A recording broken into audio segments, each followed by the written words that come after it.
The British light heavyweight boxer, known for his explosive power, skill and preciseness in the ring, born in Ghana and raised in the UK, his natural talent quickly shone through, earning him a bronze medal for Team GB at the 2016 Olympics. Since turning professional, he has remained undefeated. With a combination of sharp technique and mental toughness, he is steadily climbing the ranks. But has he got what it takes to go all the way to the top? Join me as we sit down and we journey through his career and what's yet to come.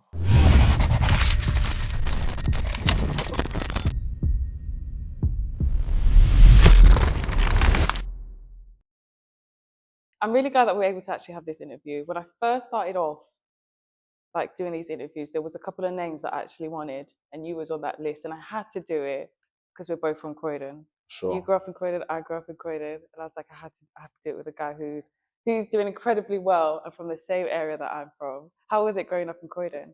Not too bad, but I'm gonna answer that. But Steph, let me ask you a question. See this list? Where was I on that list? Don't lie as well. Yeah, you said 5, right? Can I be really, really honest? Yeah, be honest. You was on that list. And yes, I went back to my my hard drive, Yeah. and on February the 3rd, 2024, I actually put up and I did a script, and I was starting off the script with all the questions that I wanted to ask, the flow and everything.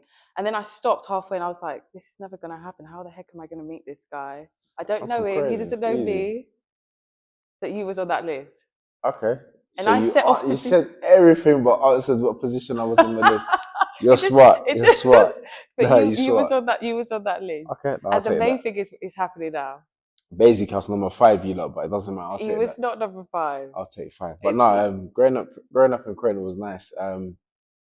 It was fun. It was fun, and I think a lot of the stuff that happened back then, I want to say it doesn't happen now, but then again, I'm not always in Croydon as well. But I had a sick childhood growing up in Croydon. It was fun. Yeah. A lot of people that I knew, a lot of people that I came across. It was all fun, and in the midst of that, boxing was presented to me. So, how was it presented to you? Well, my friend I was in the gym here early on. Yeah. He came to our old estate where we grew up, and then everyone put on gloves, tried it on, sparred each other. Because back in them days in that estate, we're fighting each other anyways, or play fighting, or doing some sort of combat. Yeah. But now he brought boxing gloves, so you can put it on. It is actually gloves, and you can say, okay, I'm fighting you for a minute or 2 minutes, whatever it is. And that was like my first experience with boxing, and it was the first time you can fight and not get in trouble, because in boxing you're allowed to fight. Okay. Yeah. And so you like the fact that you could fight and not get in trouble? And not get in trouble, yeah. Is that what kept you going? No, what kept me going was I thought I could fight, but then there was something about boxing. Like, yeah, you got to learn how to fight in boxing, but there's a skill to it, and there's the discipline. There were all these other components that I didn't have. The fighting bit, I said, maybe I can do a bit of street fighting. I want to learn the art of boxing and to learn the skill, be disciplined, give something 100%, try something, try and become something. And boxing was something that I grew up not watching, so I had no interest in it when I was growing up. Wow. I did an interview the other time, and they were like, "Oh, is Wembley one of your bucket list ticked off?" And I was, when you were growing up, and I was like, "No, growing up, I didn't even know what Wembley was. I grew up in Ghana, so Wembley isn't something that I knew." When I started boxing, Wembley still wasn't a venue that I was familiar with. Wembley was something that was way bigger than me. Yeah. The O2 Arena was something that was way bigger than me. Yeah. It's something that I heard about. Yeah. The first time I went to the O2 Arena was actually just before I turned professional. So prior to that, it was something that was out of reach for me. What am I doing at the O2? Yeah. I'm not going to watch anyone, and I'm definitely not performing there. Yeah. But I can now sit back and say I've done both, So yeah. It's been a weird one. But overall, growing up in Croydon, the capital of London, I must add, is the best place. It is, man. Do you know what it is? As we're both from Croydon, we might get this, might be able to relate here. That we always get that, it's not in you need a it's not passport to get there. there. Oh yeah, it is far. I'm so over those jokes. Croydon's far, but it is the capital of London. It's the biggest borough in London as well. But the haters are gonna say Croydon's not even in London. Yeah, they're not gonna say that. So what's a hobby or interest that you have that you find someone might not expect? What's a hobby of interest? Or interest? An interest to have is I'm mad interested in religion, culture, and airplanes. Airplanes because I want to be a pilot. If you ask me as a little kid, that's what I'd say, a pilot, not a boxer. Yeah. Religion, I'm mad, very interested in it. I want to hear people's beliefs. And then what's the other one? Culture. Culture is important to me. And I stay close to my culture, but I like to travel the world and see other people's culture, see how they live, see how they bring each other up, see what's important to them, what isn't important to them, see um, what they do to acknowledge their culture or to keep their culture. I'm fascinated by stuff like that. Yeah. So culture is important, yeah. So is that what you do, like outside of like training? Yeah, Spend a lot of time researching. yeah. Yeah. Basically meaning I live on YouTube. I'm always watching some kind of documentary on YouTube. YouTube Yeah. is my favorite thing. Yeah. I don't have Netflix or what's it called, or watch TV, but YouTube, find everything on there, man. What's an experience that you've had outside of boxing that's helped shape the person you are today? An experience outside boxing. That's a very good question. I don't know if it's an experience, but I grew up in Ghana, Oh, so that's nice. that's like How old were you I was until you 9 came when I here? came to Yeah. England. Yeah, so that was like when I was growing up, that was my view of life growing up in Ghana. That's what I thought everything was, and everything that I know now, or everything that I imagined, it was just an imagination. Yeah. Because I was like, yo, I'm gonna be in Ghana, I'm gonna stay here. Weird to say, but I was like, I'm never gonna see a white person or a Chinese person. I'm never gonna see any other color other than black people, Yeah. because that's what I was around, you know. And I came to England, and I was like, oh, even when I landed on the airplane, believe it or not, I had like shorts on and a little thin top, and it was snowing that time. It was so cold. Remember, I've grown up in a climate where it's hot every single day. Yeah. So, like, that happened, and I was like, why is the air cold? Like, Yeah. I couldn't imagine why. Yeah. And then I think when I came a few months later, it snowed, and I was like looking in the skies, thinking, what is this thing falling from the clouds? Serious. Crazy experience. Yeah, now I'm used to it, but when I first came, So I was that's one fascinated.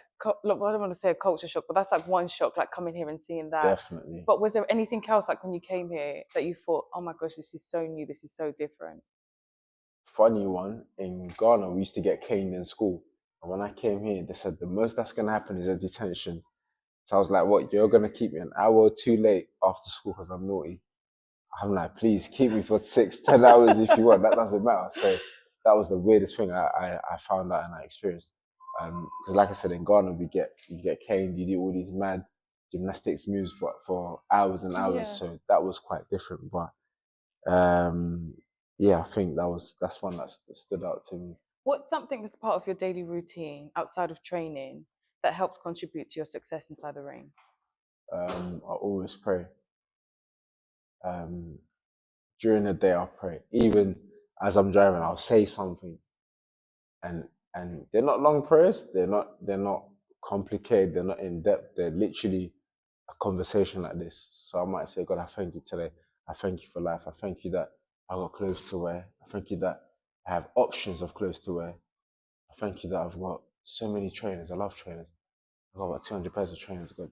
It's a bit greedy, but thank you. Which one do I wear today? You know what I mean? So just little stuff like that.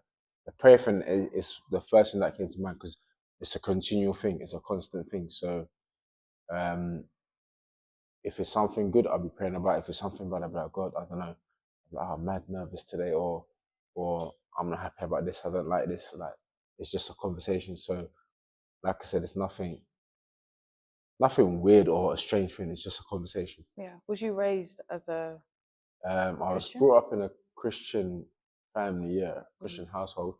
But when I came to England, I started playing football on Sundays. I didn't go to church for years. Then my mum kept on inviting me, and then ultimately I ended up going. A guy called Edward preached. I remember it. This was like years ago. Um, can't remember what he preached about, but I was captivated, and I was like, I want to know more about what he's talking about. And I made it a habit into going to church, and I formed a family. Like, listen, they're not blood, but these lot are family to me. So that's been beautiful in its own way. Yeah. Yeah. It's beautiful. You spoken about your Ghanaian roots. So how has your heritage influenced your approach to life and boxing? I think with that, it just makes me very grateful because, like sometimes when we're in England all the time and you're used to English stuff and you might be in Europe, you might go to the States, Dubai, you might see the nicer part of life. But Ghana, I see, yeah, the nicer part, but I also see the other side. And then it just makes you appreciate that some people are in a position that they didn't choose to be in, like they were just born into it. So for me, it just makes me very grateful for everything that I have. As I say, like I say, God, I thank you that I've got clothes to wear. Not just that I have clothes, I have options. Yeah. I've got the black version of this hoodie. I had it on earlier on, but I have the option to wear the blue one. You know what I mean? So very simple, petty things like that I can talk, I can see, I can smell. Easy stuff like that that we take for granted. Imagine if you couldn't smell or taste food, like, you know what I mean? So just it makes me very grateful for things because I feel like I've seen the nicer part of life and then the part that's not so nice. And you see how just people have nothing and they find happiness somehow. And people have nothing and they're very sad about it. And then you see the rich are happy and then the rich are also depressed. So it's a weird thing. But yeah, it's helped. I was born here in London, UK, and I'm from Congo. So when I went there, All right, Congolese, okay. yeah, and when I went Do there, you speak French? a little bit, yeah. Okay, Speak a bit of French? cool. Not at all. Okay. Yeah. I just came from France this morning as well. but yeah, no, I don't speak French. So when I first went to Congo, my first time going to Congo and driving from the airport to my parents' home, I just thought, oh my gosh, this could have been me. Like I could have grown up here. This could have been my everyday life, but it's not. But I love Congo. Like I love going back to Congo. I think I like what it entails. I don't like everything that's going on over there, but I do love it a lot. And right now, everyone's loving Ghana. Like it's like I'm telling you, it's the time to promote Ghana. If you haven't been to Ghana, people get yourself to Ghana. Ghana's great, man. I'm not gonna lie, it's great. It's safe. Ghanaians are just welcoming people. We're very friendly, sometimes too friendly as well. Yeah. You know, and if you're out, everyone's like, oh, it's a vibe. They're having a good time. Yeah. If you're out to eat, out to party, wherever it is you want to do. Yeah. So you've had a great amateurs career. I mean, you bronze at the Olympics, English championships, you know, and European on a European level as well. Yeah. So how has like your amateur career like helped shape your goals as a professional boxer? It kind of gives you a gauge to say, okay, I competed at this level in the amateurs, so hopefully as a pro, I should be able to get to that level as well. But the amateurs and professional boxing is different. Amateur boxing is 3 rounds and you go home. Pro boxing is 12 rounds, so you have to pace yourself a lot more. Take your time. The gloves are smaller. There's more pressure. If you lose an amateur fight today's Saturday, by next Saturday you can fight again and enter the national tournament. You could win it. Like it doesn't matter. Do you know what I mean? The turnover is so quick. Whereas professional boxing, if you lose today, then everyone has to sit down and say, okay, what do we do now? Do you start again? Do you rematch the opponent? Do you go down a level? Do you know what I mean? So there's a lot more on it, and every fight in pro boxing matters. For me, every fight mattered, whether an amateur or pro. But pro boxing, I feel, is a lot more different. But it's almost like a different sport. It's still boxing, but for the mere fact that it's not 3 rounds but 12 rounds, it's different. Because imagine you can win the first 7 rounds and thinking this is easy, but after 7, you still got 5 to go. 5 rounds, sitting here, 3 minutes is it will go quick, but I promise you, when you're in the ring fighting, 3 minutes is long. It's absolutely different. Pro boxing is different, man. But it does help set you up though. Like you're getting the experience, you're getting the rounds in, right? You're getting the experience, and if you do well on the amateurs, you start off on a better budget, should I say, as a professional, because then there's expectations. You've kind of shown that you're projecting to be a good fighter. So they'll look at you and they'll be like, okay, cool. She went to the Olympic Games, she did well. She's showing that she's going to be a good fighter. So maybe in the professionals she'll be good. So they invest in you. Whereas if you haven't got a well-known amateur background, it's like they're taking a risk, they're taking a chance. So it doesn't mean you have a harder route to take than someone that's done well, but you won't be paid as well. You know what I mean? We spoke a bit earlier where you said like when you first started, you put the gloves on, you tried it out, and then you wanted to know about like the skill and the technicality behind it. But at what point did you know that, you know, I actually want to take this seriously and I want to take this as a career? Because you went to uni as well. You got a degree. So at what point did you know? It's a weird one because boxing, I think, is quite painful. There's nothing fun about being hit and training hard and dieting. So for me, I'll be honest, I think when I first started it, I was like, okay, this isn't a hobby. Like, it's not fun, like sparring people and people trying to hit me. So I decided that okay, this is what I'm doing now, so I'm gonna give it 100%. And winning, and winning. You want to carry it on and get more obsessed about the sport and testing yourself, seeing how well you can do at regional level, then at county level, then at national level. Then once you conquer England, you're like, I wonder what I'll do against a Spanish, against a Polish guy, against, I don't know, a German guy. Then you start going to international level. Then you start thinking, okay, this is the best of this country. Then you get to the Olympic Games, you're thinking this is the the top 5 of each continent. Yeah. So you know you're really fighting the best of the best. So Yeah. it's just about testing yourself. And when you achieve something, another goal creeps up. You know what I mean? So it's a continual thing. So it was a thing of just keep pushing yourself. Yeah, and yeah. keep going. I actually Never a hobby. Yeah, never. never a hobby. Never a hobby, no way. Boxing's too hard for it to be a hobby, in my opinion. Unless you're a keep fit and no one's hitting you in your head and you do it with your friends and it's all fun and everyone's laughing. Nah, camp's not fun. There's nothing fun about camp. There's absolutely nothing fun about camp. And maybe when you get home and you're laying down, that's the fun. That's as much fun as it gets. But camp's not fun at all. Yeah. I went for my first ever training session in a long time, like a couple of months ago. How you find it? It was great. Okay. Let me get there. So it was the final minute or so, 5 minutes, and the coach was just like, I was hitting the bag. She was like, right, give it everything you've got. And I was like, I've got nothing left to keep. Yeah. And this is like, keep going. I'm like, yeah, I've got nothing. There's nothing left in this tank. So, and then as I was walking to my car, I was just thinking, damn, boxers do this day in and day out, camp for months. And this is what they do. Yeah. And I know because I've not done it before. I've never been in a ring like that. So of course I'm going to find it hard. Yeah. But it just gave me greater respect for you guys because you guys are literally doing this day in and day out. And to be fair, you're actually getting in the ring and you're risking your life. Yeah. Nah, listen, anyone that gets in the ring, no matter the level that is at, I always respect them because boxing is a hard sport. Yeah. There's other jobs are really hard in life, and there's a lot of hard jobs in life, very, very hard jobs. But I think when the job is, once the bell goes, is to get the other person before they get you, or to take that other person out. There's no passing the ball. We're not getting substitute if you're tired. There's no timeout. Have a 5-minute rest or whatever it is. There's no one to bail you up. Once the bell goes, it's not to touch someone's arm or tickle them or push them. Yeah. It is to do what you have to do. I don't know what to say about that. Do you know what I mean? Yeah, that's what you got to do. So I think that's quite hard, man. And I respect anyone that gets in the ring. Yeah, same. 19 fights, 19 wins. Which one's been your toughest? My toughest? I saw a guy called Marco Kalic. I can't remember what fight that was, what fight number it was, but that was a tough one because it's the first time I sustained an injury within a fight. And it was tough because it was in the 3rd round. This eye had closed and I was doing the maths thinking, okay, round 3, we've got 9 rounds left. And it was quite swollen. So I was thinking, I don't know if it's going to last for 9 extra rounds, which would have seen the 12. But thankfully, I hit him with a punch in the 7th round. Yeah.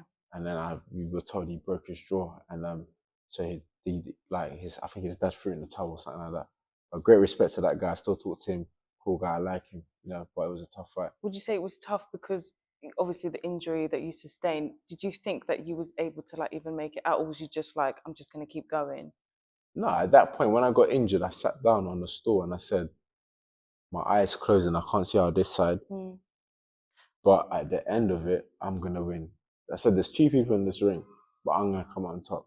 You know what I mean? So that I'd already decided that. But also I remember my corner work was quite good. They weren't panicking in the corner. Yeah. So that helped me a lot because I knew my eye was swelling, but when I got to the corner, no one spoke about it. So I was like, maybe it's not that bad. Like no one's saying, oh, your eye is swollen, do this, do that.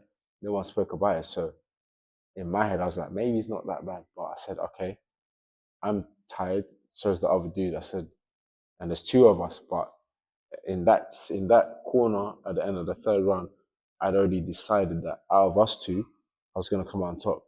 I didn't know how yet, but I'd already decided that cool, my eyes closing, but I'm gonna win regardless. This is the thing that I love so much about boxing, because yes, it is getting in the ring and it's your training Yeah. and your discipline and the work that you put in, but it's also a mindset thing. Like you said, Yeah. that like you made up in your mind, there's two of us in here and I'm coming out on top. And I just Yeah. love how a lot of it is to do with like you've already made up It's your all mind. mental. Yeah. And it's like, I don't know where I saw this, but it's like you win the fight first in your mind Yeah. and then you win in the ring. Yeah. It's all mental. It's all mental. Yeah. The I love physical it. part we do in camps, Yeah. camps long, your body sore. You get through it, but once your mind is decided, then the body has to follow. Mm-hmm. And the body's always going to try to say, no, I'm tired. But the mind has to say, no, you're tripping. Let's go. You know what I mean? So it is mental. Yeah, it's very, very mental. And even before I started boxing, I said, nah, this is all physical. Like it's all muscle, and see if you can rough someone up. But it's not that. It's a mental sport. Yeah, it's a mental sport. What motivates you more, the fear of losing or the desire to win? What motivates me more? I think it's the fear of losing. Yeah, I don't want to lose.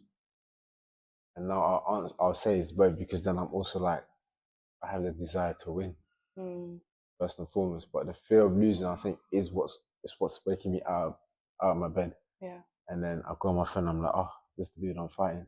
The fear of losing. Yeah. It's why I'm like, one more run, we push harder. Or we ran this distance, let's push more. Let's run faster. Let's do this. Let's do extra, basically. Yeah. So I would say it's the fear of losing. Yeah. What's been the highlight of your career so far? Highlight of my career. Most of my wins are highlights, because for me, I'm like, yo, we got in that ring, we came out safely, I came out on top. So every win is, I see every win important. A highlight of it, I might say, is the Olympic Games, just because that was, to me, it was very random. Like 2 years before the Olympic Games, I was like, I'm not on the national team. They've got all these light heavyweights ahead of me. I'm definitely not making it to this Olympic Games. Then we had the nationals. I won, got into the team, and I think there were like 6 light heavyweights. And I thought, okay, if there's 6 ahead of me, or I'm number 6, whichever way around, there's no way 5 of them are for some reason not going to qualify before me, because we're two years to go. But things happen. People got injured, people dropped out of the team, and I was always ready. I was always available. I'd go to a tournament, pick up a gold medal. I'd come back and say, guys, here's the gold. When's the next tournament? Like, Buatsi, relax. We got to send that guy to the other tournament. I'm like, look at that guy there. He says he's injured. Well, he's not interested. He doesn't want it. So send me. I need the experience. And I'd get sent to another tournament. Here's the gold medal. When's the next one? Because, oh yeah, I've moved away from London now. I've moved into Sheffield. Yeah. Because I've got to give this everything. Yeah. You know what I mean? So I'll say the Olympics, because it was a surreal moment. My trainer came out there, my best friend came out there. It was something that we always spoke about, but never knew if it was going to happen. Yeah. And it was happening before us. And like you said, I'm a guy from Ghana, lived in Croydon.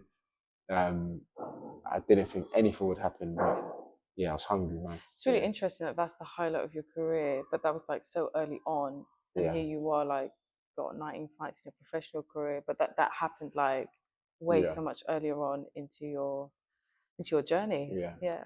I'll tell you why though, because see that one, I'd always tell people I was an amateur boxer for 8 years, so you'd always say to people, "Oh, I'm boxing. I'm going to this country, that country, that country," and you always say you're boxing, and it's like, all right, cool, but they're not showing these fights on national TV, so everyone's like, "Oh, you went away, you won, big up yourself, well done." But it was the Olympic stage that the whole world watches. The Olympics is the biggest event in the world. The whole world watches it. And that was the platform and the opportunity and the stage.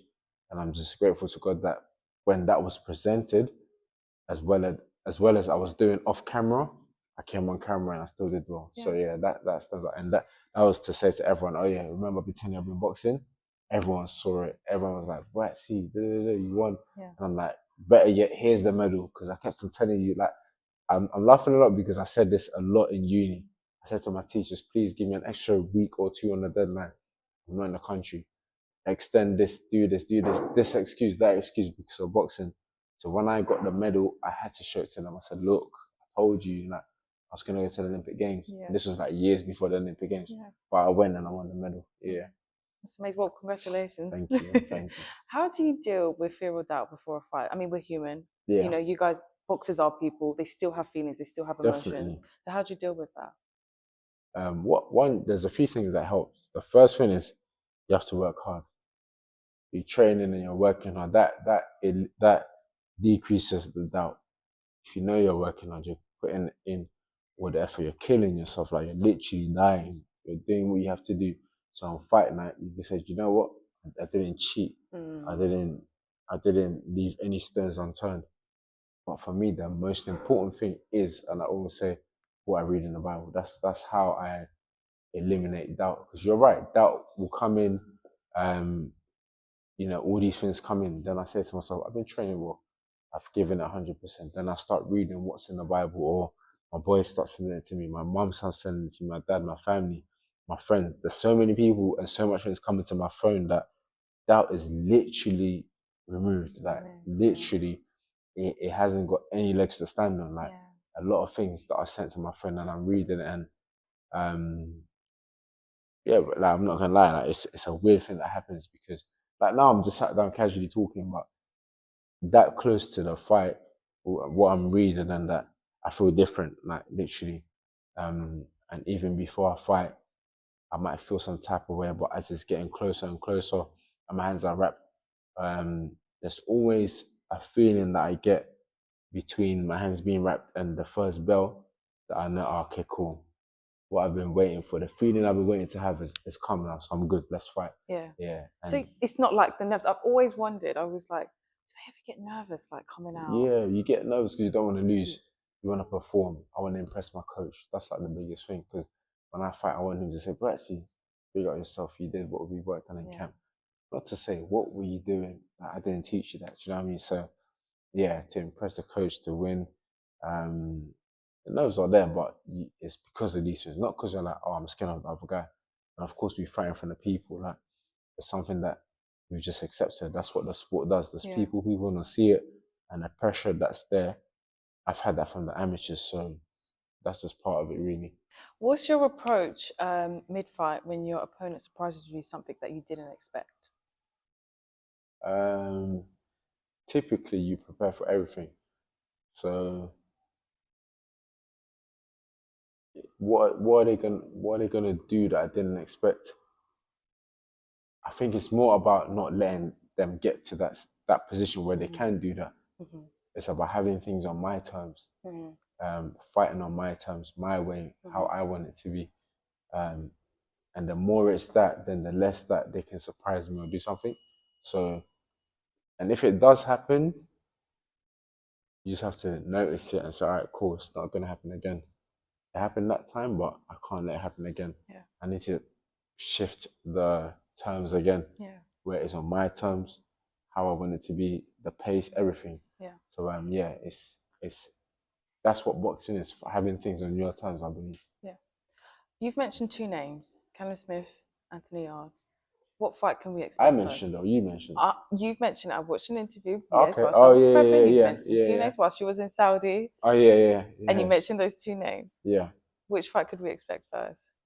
Right now sitting here today, I don't know, and that's just because there's a lot of talk going on. There are two names that have been put forward to me, or should I say mentioned to me. Yeah. Names are always mentioned, but these two are the main ones that's been mentioned more than other fighters. So as of when I'm fighting next and who it's going to be, I don't necessarily know right now, but I do know I'll be fighting early next year. I want to be out and be active. And let's hope it is a big name. Yeah. Because then people will be interested and it'll be a big fight. But if I were to ask you out of those two, who would you want to see? Who would you say? It has to be Anthony Yard. That fight's been brewing for years and years, and us boxing fans want to see it. For real. I mean, years. I mean, I've been a fan of you for like many years now, and that was talk then. Yeah. And like I'm here today, years later, and it's still the talk today. So it's something we definitely do want to see. Yeah. Your friendship with Dan Aziz made your fight with him very unique. So how was it like preparing for that fight? And as you said, you've sparred with him many of times. Yeah. That was a horrible experience, I can't lie to you, because that's someone that I know, and it's not to say, Oh yeah, I know Dan because I know a lot of people, but and you can go around and spot everyone. But Yeah. Dan's someone that I talk to, got his number. If I need something, I'm gonna text him. Yeah. If he needs a favor, he texts me, and vice versa. So that was a horrible experience because, like, I'm like, we have to fight. And again, I've decided already that I'm gonna win, and so has he. Yeah. And it was just unfortunate we had to get in front of everyone and do it. Yeah. Because in here we do it for free all the time. Hmm. But I guess the beauty of that is that we were getting paid to do it. It's just unfortunate that someone had to lose. Well, but I would say that I didn't want to lose, and Dan would have said the same thing. Yeah. So yeah, that was a weird one. It's very awkward. The prep was weird because then we went on this no messaging thing. Because when my phone went off, I was never expected to see his name pop up. Yeah. You know what I mean? And I'm sure he wasn't either.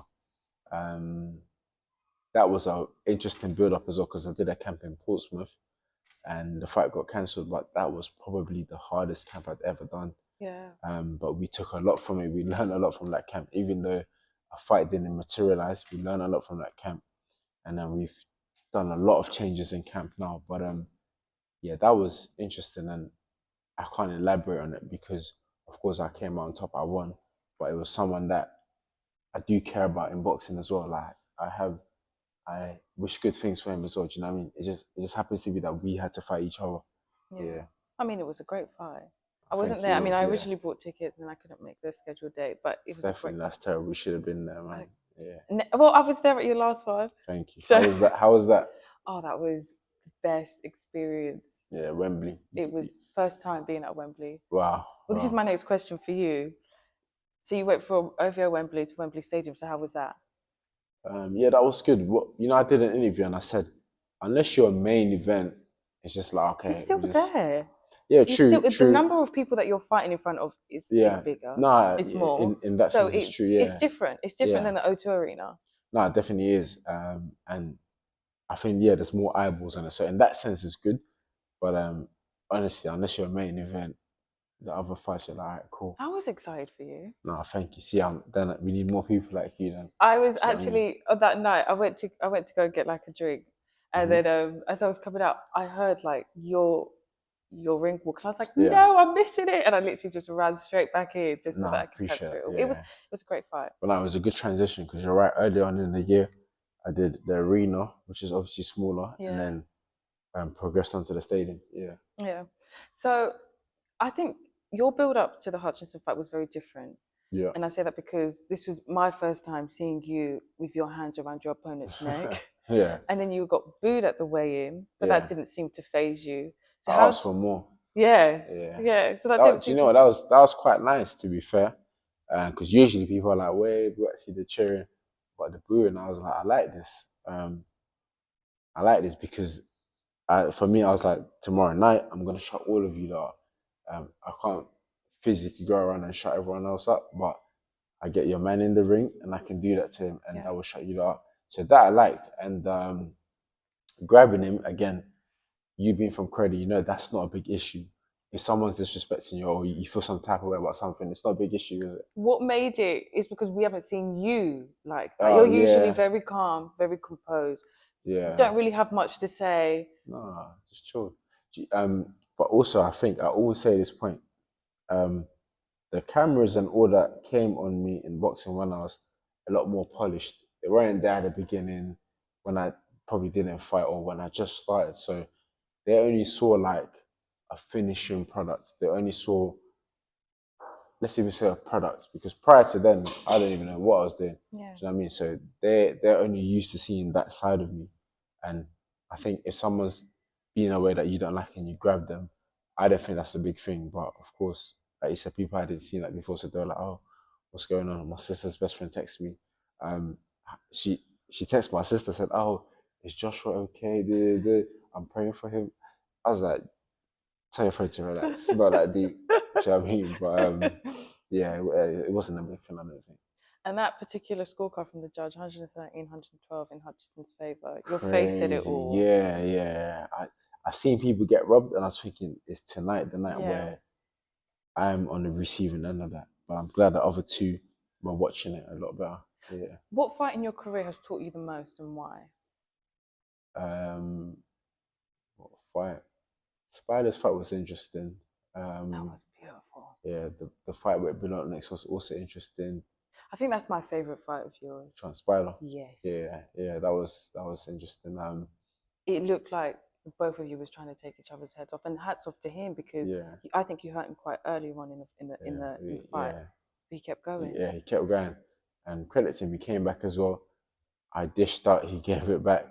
That was interesting because I felt like we're from areas near each other, so I felt like everyone, he's from Palace, I'm from Croydon. I felt like everyone was out there, people.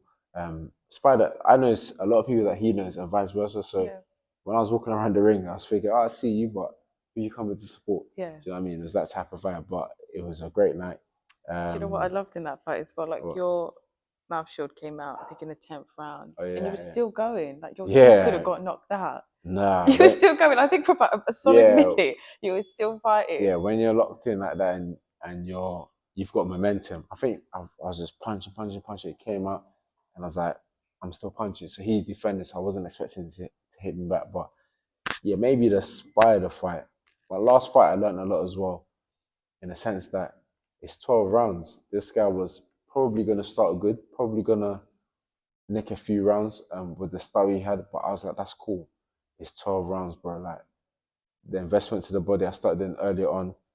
I was like, now he's not showing it, but at some point it's gonna come in effect, and it did.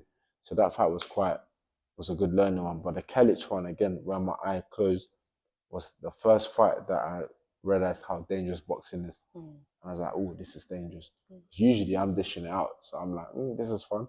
But this time I was dishing it out, so I said, okay. It was being dished out of me, so I said, cool. I seen how it is. So you got to make sure that you're the one that's dishing it out more time than receiving it. What's one lesson you've learned from boxing that you've applied to life outside of the ring? Be the same, whether you're up or you're down, or whether you're relevant or irrelevant, making it, not making it. Just be the same, because nothing is permanent. Like this boxing thing, might be boxing for like what, four more years left or whatever it is, but it's not permanent. After boxing, there's a long life. So if you were a certain way because you were boxing, what about the rest of the life you got left? Yeah. What are you gonna do then? Do you know what I mean? So it's taught me to be the same, because again, you see people that were higher once upon a time, then they took one L and then they came crashing down. Yeah. Do you know what I mean? So I've kept the same people around me, which is important as well. So whether I'm boxing or not boxing, we're still doing what we're doing. Do you know what I mean? Yeah. So that's what boxing's taught me. So we had the undisputed light heavyweight fight. Yeah. What's your take on the fight? And do you think the right man won? Do you know what? Being there in person, Sky Sports were like, can you commentate? I said, no, I don't want to commentate because I don't want to be quite far away from it. Yeah. They're like, Buatsi, we're gonna be a couple of rows from the ring. Yeah. I said, all right, cool. I'm definitely gonna do it. So in the I was commentating, but I'll be honest with you, I was fixed on the fight rather than looking at the screens right in front of us, the monitors. I'm literally looking in the ring because we're that close. And again, from my point of view, I had Viva win it by about 2 rounds. And I felt like a lot of people in the arena there knew Viva won. I think the first 2 scorecards was a draw, or one for each man or whatever it is. I can't remember. One was a draw. Okay, cool. Yeah. And then the deciding one, when they said it, the numbers, we was like, okay, yeah, it's gonna go to Bivol, fair enough. And then they said Viterbo, and I was like, oh, damn, I thought Bivol did enough. Don't get me wrong, Viterbo finished strong in 10, 11, and 12, and some in-between rounds he took, but I thought there were a lot of rounds that Bivol was maybe just nicking it, and maybe that's why. But it depends what you're watching. Someone might say, no, Viterbo was almost going forward, looked in control, looked like he was on it. Do you know what I mean? So I think it's just based on what you prefer. And if it was a draw from everyone, I wouldn't complain. Yes. Yeah. I think that would have been right. So Bespiev is the undisputed champion right now. Yeah. See someone on the cards like you would want to fight soon also? Yeah, I think I told everyone that if I didn't want to fight the winner, I wouldn't have fought Hutchinson for an interim belt. Because after the interim, you usually go up and fight the winner. Do you know what I mean? So yeah, I don't know what's happening with that. I think they were rematch. There was talks on that. Yeah, I think they're a rematch. But in the meantime, I want to again keep active and be in another big fight. Yeah. So when it's my opportunity, whoever is big or whatever that's got it, I can fight the winner. What do you fight for? Um, to have I fight to have the opportunity to make change in whatever area it's in. Do you know what I mean? Because when you fight, you get paid, or when you fight and you win, you get a platform, you meet people, you meet connects and whatever it is, and that enables you to have an impact on others. So just trying to make it more of a positive one than a negative one. Yeah. Yeah. But yeah, that's the main thing. Is I fight to have the opportunity to have an impact on someone that maybe wants to do what I do, or someone that has again, we spoke about what I see in Ghana.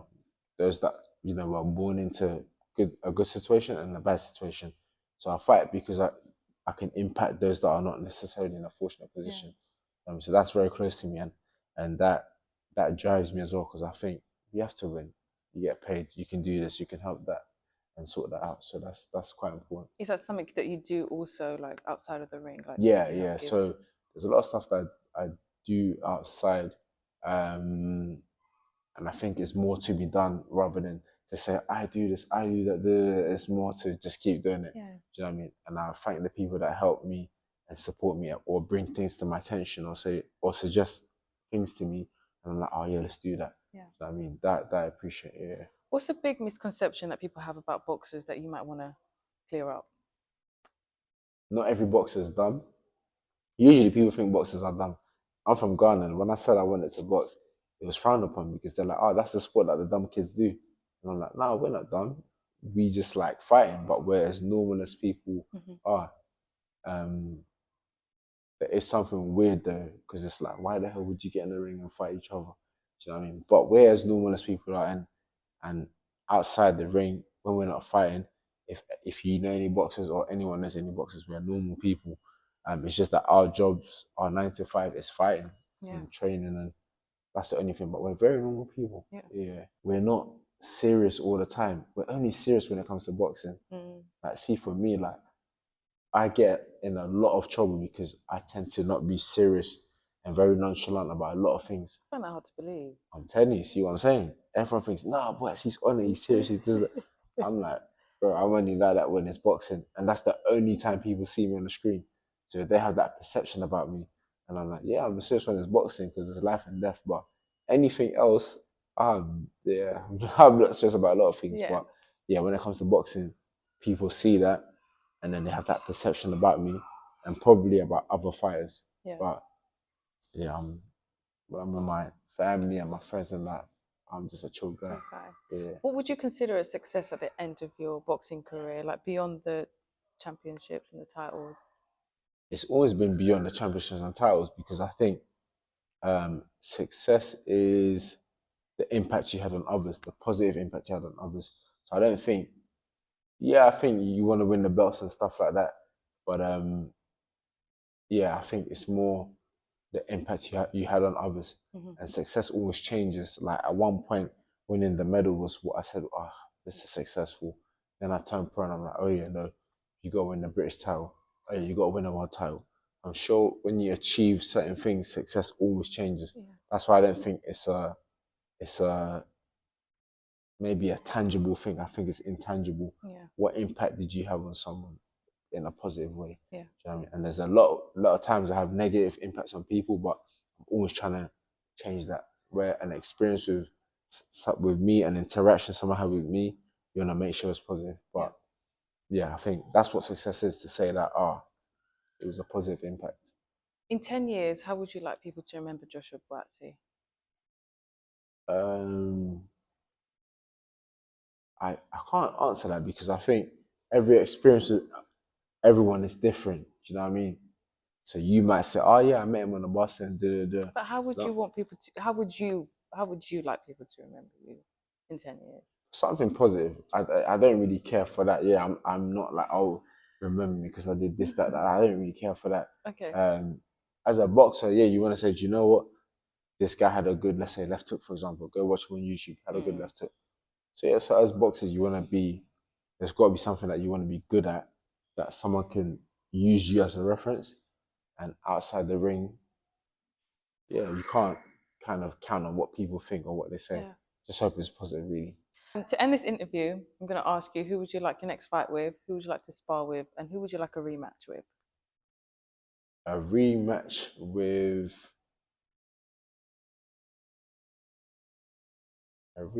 with let me think. Do you know who I'd like to rematch? The Olympic gold medalist, the Cruz. Okay. Yeah, Yeah. I lost to him in the World Championships in Doha 2015. Mm-hmm. He's got a style that I couldn't comprehend back then, but now I feel that okay, I know what to do. Yeah. When I boxed, I was so inexperienced. So and the same dude that said that I'd like to rematch, I'd also like to spar. So the Olympic gold medalist, yeah, beautiful boxer, beautiful boxer, and like I said, I couldn't comprehend that style when I fought him like in 2015. Yeah. But now I see what I could do. Yeah, And and your next the fight? next fight, um, the next fight is basically something to keep me on track because I feel that I'm at a point where the world title is so near. So let's have a good fight. Like, let's have a good fight. Something that will keep me on track, will keep me relevant, and will put me next in line. So the name doesn't really matter to me because at this point we're fighting anyone. Do you know what I mean? So it's what's gonna keep me on track and to say, oh yeah, these lot have done the world title fight. He's next to have a shot. Yeah. So, yeah. Amazing. Well, thank you so much for your time. Thank you. Thank you. And I wish you all the best. And I can't wait to see you next in the ring. Thank you so much. Appreciate that. Thank you. Welcome. Definitely. Thank you, man. Thank you.